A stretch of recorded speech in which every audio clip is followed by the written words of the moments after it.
Today's special report. Almonds. Are they good or bad for you? First, we have to learn more about the history of almonds, and there is no one else who knows more about that than Dr. Illinois Johnson, the famous archaeologist. Sweet, an almond. These bad boys were domesticated 12,000 years ago in the Fertile Crescent. From King Tut's tomb to the Roman Empire, these bad boys were all over ancient Eurasia. Before humans got involved, almonds contained highly toxic amounts of cyanogenic glycosides, called amygdalin. When amygdalin is digested in the human body, it creates highly bitter compounds and cyanide, which kills you. Now let's learn about the differences between sweet and bitter almonds, and our two experts are Dr. Morty and Dr. Nye.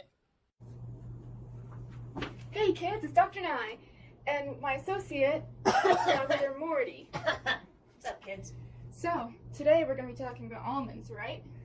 Yeah, I guess. Alright, kids, Dr. Morty here. We're going to talk about translation.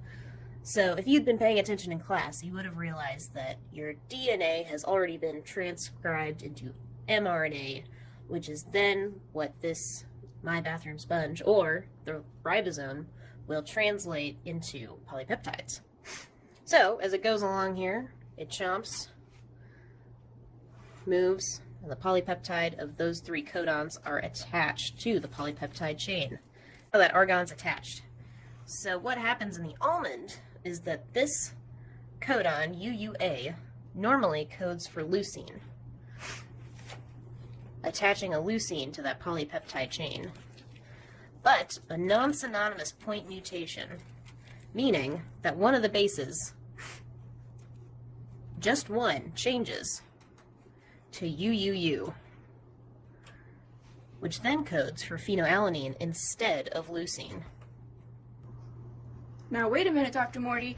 Instead of these two flipping like an inversion, the adenine from the codon is completely gone away, and we still have a uracil here in our other codon. Oh, you're right. Sorry, Dr. Nye, getting sloppy again.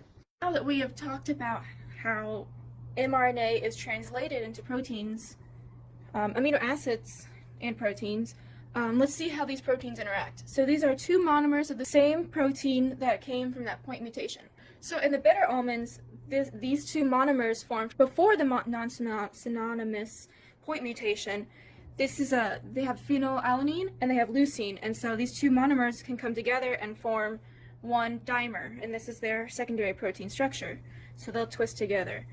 But in the point mutation, we have only phenylalanines, no leucine. So this can either prohibit the dimer from forming, and with no leucine, they are there's no way for the promoter to be activated that starts the synthesis pathway to produce amygdalin, which is the component that kills you.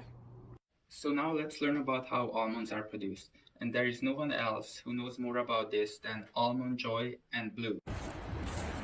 Hi, I'm Almond Joy, and welcome to my ranch. You see, we have been growing the finest almonds for years, and it hasn't always been this easy. Can't tell us more about it, Blue? I'd love to.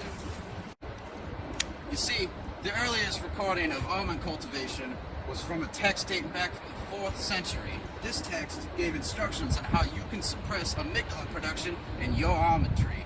What you had to do was shove a fat plug of pine wood right here in the base near the roots. That would suppress amygdalin production.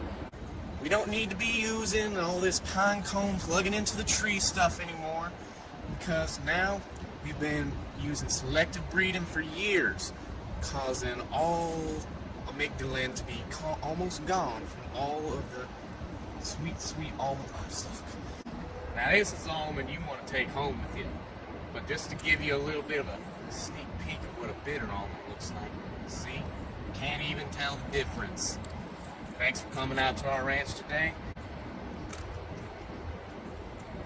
Sure you didn't get those mixed up?